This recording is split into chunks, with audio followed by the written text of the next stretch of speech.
Tá Bom, bom, tá certo. vamos lá. Olá, pessoal, estamos com mais uma série Pense Digital e hoje a gente vai falar da formação e treinamento sobre respostas ai, meu Deus do céu. Foi imediátricas, foi incrível. Vamos de novo. Olá, pessoal, estamos com mais uma série Pense Digital e hoje eu recebo novamente o Pirajara Favila, do Rio de Janeiro, falando da formação estratégica, tática de ameaças, respostas imediatas para ameaças assimétricas e NBQRE, do grupo GRI do Rio de Janeiro. Pirajara, seja bem-vindo novamente. Obrigado, aí mais uma vez. Vamos aí para somar na questão ainda da capacitação, na capacitação e enfrentamento das ameaças assimétricas e NBQRE, nuclear, química, biológica, radiológica e explosivos. Pois é, a gente às vezes não liga muito para o assunto, né? Ele também tem disciplinas aí forenses, estratégicas, táticas, esse treinamento, né? E eu escolhi o grupo GRI por causa do refinamento que você faz de profissionais. Lembrando que alguns treinamentos e práticas que são repassadas de inteligência e tática não deve ser passado para qualquer um. Então, o grupo GRI foi escolhido por isso, por causa desse refinamento, investigação social que vocês fazem.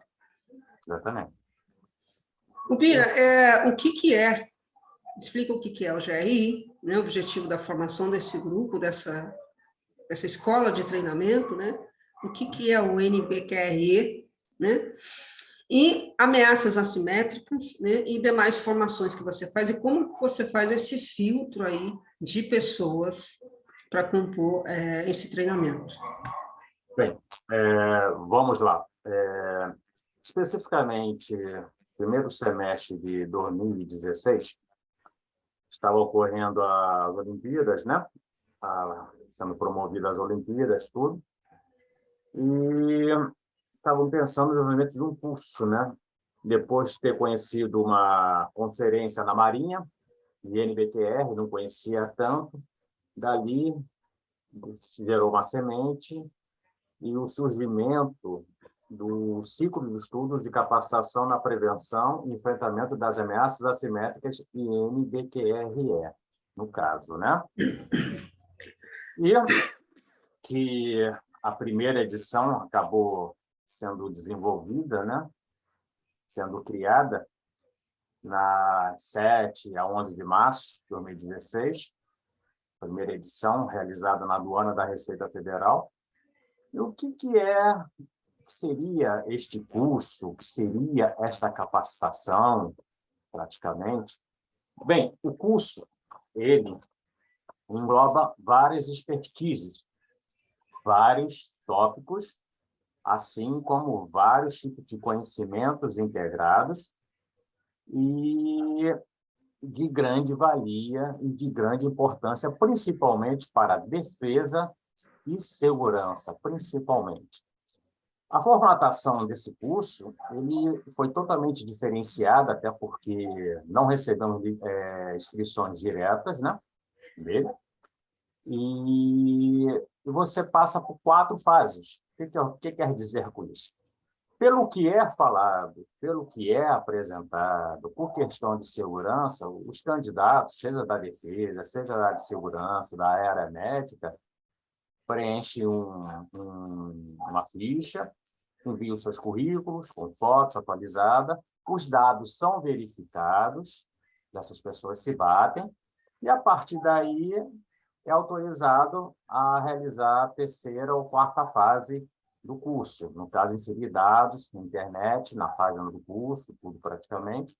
E, feito isso, aprovado e deferido a sua participação como aluno no ciclo de estudos. Sim. Esse ciclo ele é realizado 2 vezes por ano, foi sempre realizado no estado do Rio de Janeiro, mas aberto para outros estados e outros países. A carga horária dele é 50 horas, carga horária de 50 horas, começando na parte da manhã, vai até quase à noite, 8h30, em média às 18h30. E englobamos temas de grande relevância, de grande importância, como terrorismo, perfil, dados históricos, desenvolvimento, guerra ao terror, organizações criminosas, narcotráfico, grupos terroristas, crime organizado, desafios da comunidade internacional, a legislação, análise de comportamento de grupos assimétricos, cyberterrorismo, cibersegurança, legislação, como a nova lei antiterrorista que nós temos desde 2016, lavagem de dinheiro e financiamento do terrorismo, inteligência e contra-inteligência, protocolos de atendimento em NBQR na área médica, detecção de ameaças radiológicas e nucleares, atuação com produtos perigosos, percepção de ameaças terroristas com artefatos explosivos, percepção, uso estratégico de drones, planejamento operacional, que mais? Entre outras ações que nós desenvolvemos no curso. Eu vi que tem muita coisa de inteligência, né, Alpira? Às vezes a gente está falando de ameaças assimétricas, ou seja, está acima da média. Então, a pessoa deve estar perguntando o que isso tem a ver com inteligência policial e forense. Tudo. Muita vez. Né? Inclusive, que você falou de cyberterrorismo, que são assimétricos também. A questão do drone, que é uma coisa que vai explodir aí de fazer perícia, você já tem um curso disso aí, depois a gente vai pôr, né, na tela. Então, parabéns por reunir, né, a quantidade de profissionais que eu já vi que tem, parabéns pelo grupo GRI, né, que faz esse refinamento. Imagina você passar esse conhecimento para quem não interessa, para o outro lado, né? Está dando um tiro no pé. Exatamente. Quando nós falamos em ameaça assimétrica, ou muitas vezes o termo que se usa guerra assimétrica, o que seria isso? Muitas pessoas não têm conhecimento, gostariam de saber. O que seria a guerra assimétrica, ou no caso, uma ameaça assimétrica? No caso, quando a gente fala guerra, é um conflito que está ocorrendo dentro de um país, por exemplo, contra outro país ou outros países. A guerra assimétrica nada mais é que uma guerra irregular que é travada no espaço mundial, ilimitado, uma guerra que não se restringe a um espaço nacional, e que, nesse tipo de guerra, a mobilidade e os espaços não são mantidos e nem ocupados. Os espaços são contaminados, ou seja, infiltrados, o processo de infiltração. E o que está englobado nisso aí, terrorismo, o crime organizado, o tráfico. E quando nós falamos de terrorismo, é difícil você determinar, nem a própria ONU tem uma definição, que poderíamos usar aqui o mais aproximado, o FBI define, terrorismo como o uso ilegal da força ou violência contra pessoas ou propriedades para intimidar ou coagir um governo, uma população civil ou qualquer segmento dela, em apoio a objetivos políticos ou sociais. E nós teríamos aí também terrorismo islâmico, ou terrorismo islamita, que é uma forma de terrorismo religioso cometido por extremistas islâmicos, com o propósito de atingir variadas metas políticas e ou religiosas, né? E nessa questão do combate ao terrorismo, nós temos antiterrorismo e contra-terrorismo, sendo o antiterrorismo, né, a atividade que engloba as medidas defensivas de caráter preventivo, a fim de minimizar as vulnerabilidades dos indivíduos e das propriedades, impedindo e dissuadindo os atentados terroristas. Sendo que o contra-terrorismo já é a outra atividade que engloba as medidas ofensivas de caráter repreensivo, a fim de impedir, dissuadir, antecipar e responder aos atentados terroristas, né? Já o crime organizado, aliás, antes que eu me esqueça, falando em terrorismo, não podemos deixar de falar sobre jihad também, né? Que em árabe a palavra significa esforço ou luta. E no Islã, isso pode significar a luta interna do indivíduo contra instintos básicos, o esforço para construir uma boa sociedade muçulmana ou uma guerra pela fé contra os infiéis.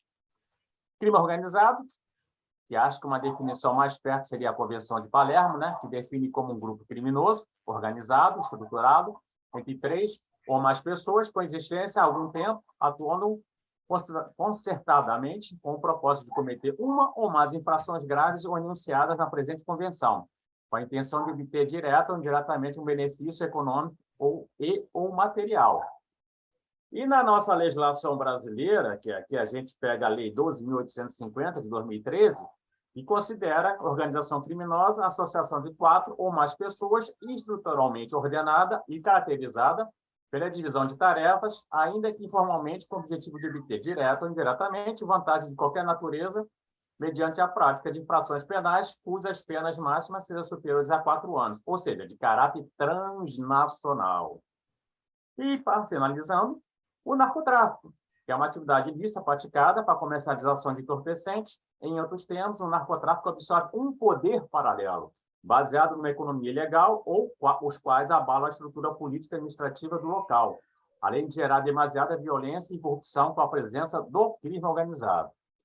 E o curso ele tem várias interligações. Os instrutores, professores, que fazem parte, com ampla experiência internacional, em vários casos que se tornaram referência, e principalmente casos que eu posso citar como o acidente radiológico de Goiânia, Césio 137, Maravilha. que praticamente deu origem ao aperfeiçoamento dos protocolos na questão da prevenção e combate às questões relacionadas a ameaças radiológicas. É isso que eu falo, né? Precisa acontecer Uhum. Aquilo foi midiático também. Eu não sei se pode ter acontecido em outros locais, a gente não sabe também, né? Eu não lembro. Aquilo foi bem grave, tem até hoje, né? Locais ainda. E a grande vantagem do curso, que ele é diferenciado por ter não só os instrutores, os professores, e há uma interação entre os alunos, que é aquela história. Todos nós fazemos cursos, fazemos certas capacitações, pegamos alguns contatos de alguns colegas, alguns amigos, mas isso aí pode se basear no máximo 10%, 15%. Então, o curso foi pensado também em ter uma interatividade contínua, em que, a partir do momento que os alunos são aprovados, as suas fichas são deferidas, eles passam a fazer parte da turma respectiva, eles têm um processo de interação e de continuidade ímpar. O que significa isso? O curso é feito parte teórica, parte prática. Prática, podemos citar a questão de prevenção, questão de explosivos, drones. Inclusive, a primeira turma já foi implantada a questão da pilotagem de drones, teórica e prática. Isso em 2016 já. 2016. Aonde que o drone, aproveitando aqui, só para deixar mais prático, aonde que o drone entra na ameaça assimétrica? Dá um exemplo de uma ameaça assimétrica. Não, precisa ir muito longe. Os próprios grupos, grupos terroristas, principalmente o ISIS, já faz uso há muito tempo de drones, praticamente. Para que é feito o drone? Primeiramente, o que seria o drone? O drone nada mais é que uma ferramenta que você pode inseri-lo vários tipos ali de outras ferramentas também. Filmagem, monitoramento, pode ser usado no agronegócio, na segurança, na defesa, um monitoramento de uma fronteira, por exemplo. Sim. Dá para fazer N coisas com drone. E não poderia de ser, os grupos terroristas, principalmente os já fazem uso dos drones. Para quê? Jogar explosivos. Ou usar como drones kamikazes, e que estão com um tipo de explosivo. Ainda tem isso, né? O drone ele pode carregar. De repente, carregar uma ameaça. Imagina o poder de destruição, um drone contendo um explosivo e cair num setor petrolífero, por exemplo, cair num depósito de petróleo, alguma coisa, um depósito de arma. de armas. O que iria acarretar? Uma grande destruição, praticamente. Então, eles já fazem uso disso, a questão do drone. O drone, praticamente, tem a sua... Sempre começou na área militar, passou para o uso de civis, e os drones estão cada vez mais aperfeiçoados. Hoje, na área militar, por exemplo, para não oferecer riscos, os drones são colocados em voo, localizam esconderijos de terroristas, de militares que estejam em algum conflito, alguma coisa do outro país, e disparam explosivos. Ou então o próprio drone mesmo destrói.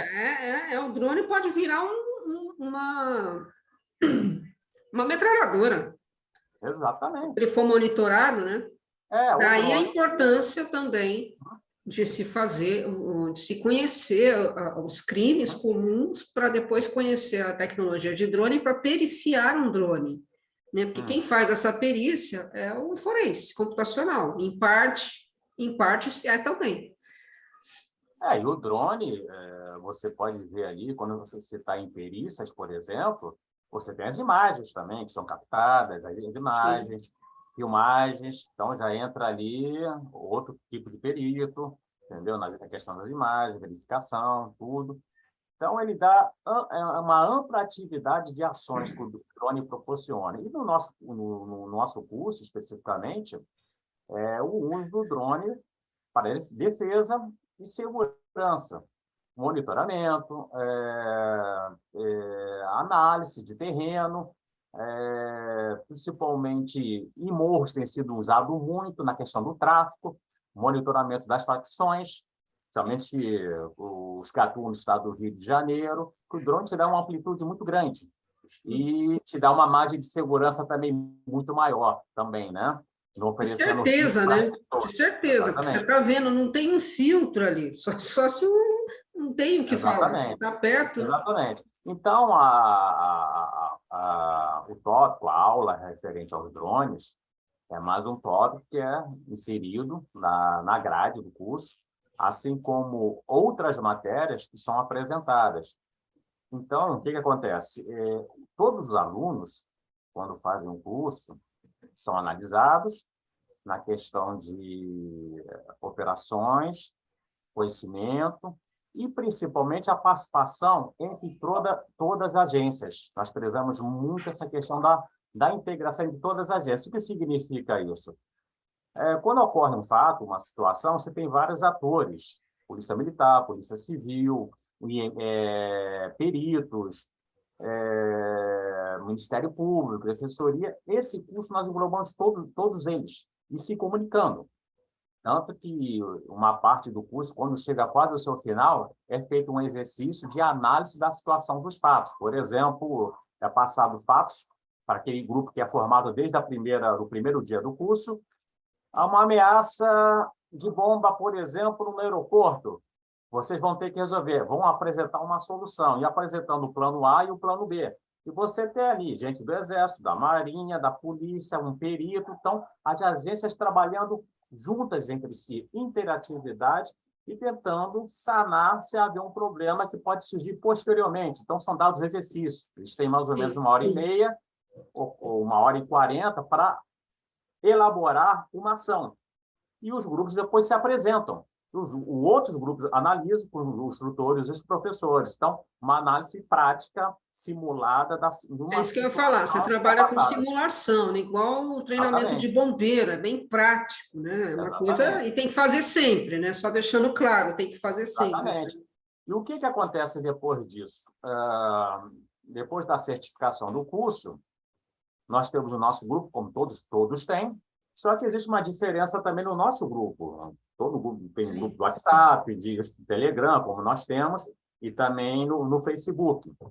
Só que existe uma diferença que no grupo nosso somente tem acesso quem foi aluno aprovado, instrutor e professor tem acesso. Somente. É a única maneira de ter acesso. É fazendo o curso, sendo professor ou instrutor. Por questão de segurança, porque é falado lá. Então, nós temos ali praticamente 16 estados brasileiros e 5 países. Estão englobados ali. são a origem de todos os alunos, os membros, e dos alunos, dos instrutores e professores, praticamente, como Estados Unidos, Portugal, Angola, entre outros.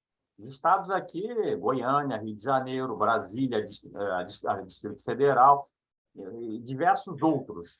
Então, existe uma comunicação entre todos ali. O grupo tem uma média de quase 210 pessoas, em média, praticamente, que entre todos se comunicam. Instrutores com os membros que foram aprovados nos cursos, que são apresentados às turmas anteriores. Então, a partir dali, existe uma interação, uma troca de informações, desenvolvimento, sempre.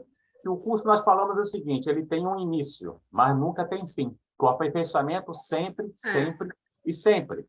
E aí entra uma denominação, que se chama GRI, Grupo de Resposta Imediata. O que seria o GRI? É a denominação dada aos professores, instrutores e alunos que se tornaram membros, uma espécie de identificação, uma nomenclatura exclusiva determinada pelos instrutores, professores e os membros. GRI, Grupo de Resposta Imediata. E é interessante que essa dominação, desde a primeira turma, começou a fazer jus, porque surgiu situações, fatos, em que muitas coisas foram resolvidas em pouquíssimo tempo, diferente do poder público, que demora demais para a resolução de vários tipos de problemas, em que aconteceram no GRI coisas assim que levariam um mês, foram resolvidos em 30 minutos, 45 minutos, praticamente. E um dos casos que poderia citar aconteceu na segunda turma. Tivemos a notificação de um integrante nosso, fazendo a segunda turma, que haveria suspeitos em Copacabana de um grupo que todo dia, às 17 horas, se reunia numa lanchonete e só falavam árabe. E colocavam música árabe para confundir. Muito bem. Reuni mais um grupo de pessoas do GRI, do grupo, e estivemos perto dessas pessoas que chegaram no horário pontualmente, às 17 horas, chegaram mais ou menos 5, 6 pessoas, chegou mais um outro, começaram a falar árabe, e aí se pergunta, olha, o que vocês vão fazer perto de um grupo que só fala árabe? No nosso grupo tinha 2 pessoas que falavam árabe. Uma delas, inclusive, fala 5 línguas, fluentemente. Então, praticamente foi monitorado. Quem jamais, daquele grupo, ia imaginar que tem uma pessoa que fala árabe fluentemente? Nunca. E o resultado foi bingo. Eles estavam se comunicando, foi citado questão de chefe, que não sei o quê, não estavam muito satisfeitos. Um morava dentro do pavãozinho, não estava satisfeito de estar lá, estava reclamando que alguns chefes ficavam em hotéis, praticamente. E, a partir daí, começou um monitoramento diário deles, em que gravamos, filmamos, descobrimos onde que trabalhavam, onde se deslocavam, redes sociais, tudo praticamente feito numa espécie de dossiê, foi passado para a inteligência dos fuzileiros navais e para a inteligência da Polícia Federal, que estava aqui da inteligência do Distrito Federal. Foi passado para eles, tudo praticamente pronto, entregue, não, praticamente quase o trabalho deles. E esse trabalho durou praticamente 70 dias. E uma coisa interessante, numa dessas abordagens, monitoramentos, foi dito, inclusive, que eles estavam para receber a questão, foi citado armas, e citaram 2, 3 rotas.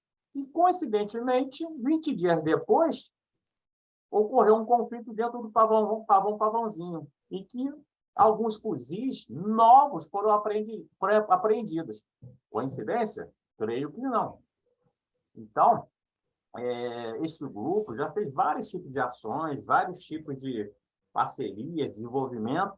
E o grande objetivo do ciclo, dos membros do GRI, é apoiar, colaborar, somar com as forças de segurança e defesa. Várias expertises que nós temos ali. Pessoas que falam línguas, por exemplo, tem mais ou menos umas 7 a 8 línguas diferentes. Inglês, espanhol, alemão, francês, até um pouco de russo. Essa expertise, conhecimento de explosivos, conhecimento de armas, conhecimento NBQR, atendimento médico. É um universo extremamente grande de especialistas, seja dos membros ou dos instrutores. E é interessante que, no decorrer do tempo, várias pessoas interessantes que passaram a fazer parte do curso, como, por exemplo, o André Batista, que foi um dos autores do livro Tropa de Elite, fez a segunda turma, Coronel Batista, Silva Anhato, a primeira oficial indígena do Brasil, no Exército Brasileiro. Tivemos um tenente-coronel vindo de Portugal, hoje é presidente do Instituto de Antiterrorismo em Portugal. As entrevistas, a maioria quem faz as entrevistas lá em Portugal é ele, um dos grandes especialistas em antiterrorismo, fez a segunda turma.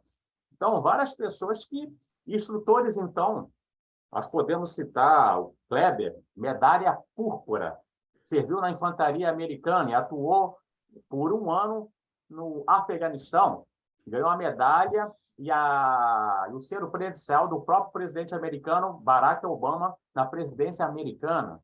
Brasileiro. Coronel Fernando Montenegro, Forças Especiais, já na reserva, já mora há algum tempo em Portugal, hoje é correspondente da CNN de Portugal, e comandou o Exército na tomada do Complexo do Alemão, na época. Que mais? E vários outros grandes especialistas, Leonardo Ferreira e Farias, que é psicólogo forense em Goiânia, um dos grandes especialistas, um dos grandes conhecedores na questão da psicologia forense. Então, várias cabeças, vários especialistas juntos, integrados, e principalmente num processo, num trabalho de continuidade. O ciclo de estudos e o GRI conseguiu reunir. E a grande ideia do próximo passo do GRI é aperfeiçoar a sua página, tornar uma espécie de utilidade pública para o cidadão, tendo uma comunicação com a sociedade, o cidadão tem uma referência. Acontece um problema aqui no aeroporto, uma ameaça biológica ou química, ele vai ter uma referência aonde consultar e aonde recorrer, nas suas devidas proporções. Então, o GRI é uma realidade, o ciclo de estudo é uma realidade também, em que o processo de continuidade está até superou as nossas pretensões e a nossa imaginação. Eu acho que eu posso definir hoje o ciclo de estudos, assim como o GRI, como um legado. Sim, já deixou um legado. Então, assim, mais uma vez, eu congratulo aí a sua iniciativa, né? E é o resultado também desse refinamento, não é distinção, é diferente, refinamento de perfis preparados para receber informação e usar de maneira correta, principalmente, e também dar uma devolutiva para o grupo, né? E também mostrando a questão inter e multidisciplinar, né? Na questão, no caso, a gente está falando aí de uma inteligência forense de defensiva, né? Na área de defesa de Estado, né? A gente tem também essa questão de investigação, né? E também, Karina, a palavra mágica que todos nós ouvimos há muito tempo, seja na área da segurança e da defesa, integração e cooperação entre as forças. Nós sabemos que, na prática, isso não ocorre tanto como deveria acontecer. Sim. E nós estamos conseguindo isso, manter essa continuidade, essa comunicação. E todos nós sabemos, quando alguém faz um curso, é difícil você ter o contato de todos, mantê-los ali interagindo e mantê-los principalmente no processo de continuidade, se comunicando com turmas anteriores. Nós conseguimos isso. Sim, é o objetivo também desse programa, trazer pessoas que tenham conhecimento e queiram trocar e virar uma referência de consulta, né? Você tem um grupo de consulta, eu quero que o programa seja uma consulta em vídeo, transcrita, esse é o objetivo, né, no programa, né? Exatamente. Afinal, é uma arma poderosa a informação, Sim. a informação técnica, e principalmente quando você tem grandes especialistas com vivência nacional e internacional, o ganho entre todos eles, entre todos nós, é de uma dimensão incalculável. Sim. E isso resulta principalmente em ganhos maravilhosos para a sociedade como um todo. Perfeito. Bira, você quer deixar algum recado? Você quer falar do próximo curso, né, que o GRI está promovendo? Só para você saber, a gente tem 5 minutos gravados. Correto. Bem, a próxima edição que nós vamos realizar será até uma edição especial, que será a 10ª edição. Ainda estamos vendo a próxima data, né, que vai se realizar. Contar com a sua participação também, futuramente. Com certeza, isso aí não tenha dúvida. Isso aí não tenha dúvida. Nosso corpo lá de alunos, tudo. Como diria um amigo meu, está grudado no pente. Ele fala isso, você está grudado no pente. Exatamente.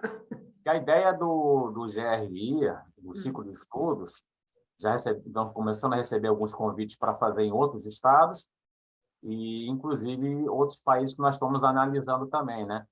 Quanto maior essa multiplicidade em estados e outros países, aumentará o número de membros e de representantes em vários estados e vários países, dando uma dimensão jamais imaginada para o curso e, principalmente, proporcionando a todas as autoridades, somente segurança e defesa, uma coisa maravilhosa no processo de interação, integração, cooperação e de continuidade, talvez jamais vista. Então, como eu sempre repito, nosso grande objetivo, colaboração, somar com as forças de segurança e defesa. A nossa expertise está disponível, e ter expertise essas que podem salvar centenas, milhares de vidas. Afinal de contas, são conhecimentos muito específicos, né? Então, o know-how de uma quantidade monstruosa de instrutores e professores com uma vasta experiência nacional e internacional está à disposição das forças de segurança e forças de defesa. Então, hoje, o GRI, com muito orgulho, é um grande legado. O ciclo de estudos de capacitação também é um grande legado, é real, existe, e vamos em frente, seguindo um aperfeiçoamento constante. Um curso que ele tem início, mas nunca tem fim. O aperfeiçoamento e a capacitação sempre. Exatamente. Sempre. Bira, a gente vai encerrar por aqui. Eu agradeço a participação de todos. Então, parabéns pelo seu conhecimento, né? É o quarto aí no país em respostas assimétricas, né? Parabéns pelo GRI. E a gente encerra por aqui. Agradeço. Obrigado.